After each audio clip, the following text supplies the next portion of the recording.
Talaga namang sinusumpong na naman si Senador Robin Padilla. Bagamat ganun pa man, lagi silang nag-aaway mismo sa Senado dahil nga sa mga aksyon, sa mga maling desisyon na nagawa niya at hindi nakakaambag sa mga mamamayang Pilipino ay talagang lagi siyang hinahatulan, ginajudge at mismong nilalait na din. Dahil tila parang hindi siya karapat dapat maging isang senador at niluklok sa pwestong iyan dahil nga mismo palagi niyang kinakampihan yung may mali. Lagi niyang kinaiinisan minsan ang mga Pilipino at kung meron mang mga turista na talagang namamangha sa ating bansang Pilipinas ay lagi niya ring nilalait. At yung mga pogo talaga na silang mga kriminal, illegal ang mga gawain ay talagang pinagtatakpan pa.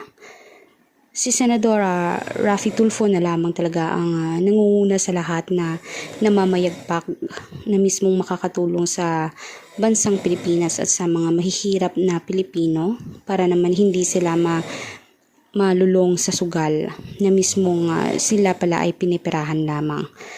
Kahit piso-piso pa iyan ay kung iisipin ilang Pilipino ang naninirahan sa bansang Pilipinas at maging sa iba yung lugar ay talagang malaki ang makukuha ng mga pogo official sa kanilang online gambling na ipinapalaganap.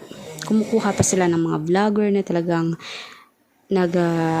nanghihikayat para naman na mas mapalaki pa mismong kita ng mga pogong ito. Kayo ba mga Pilipino, mga kanetesen, naniniwala ba kayo na makakatulong talaga itong si Senador Robin Padilla? I-komento nyo nga sa baba ang inyong mga sagot at opinion at huwag kalimutan mag-subscribe, i-like at i-share ang ating videos on public. Maraming salamat mga kanetesen.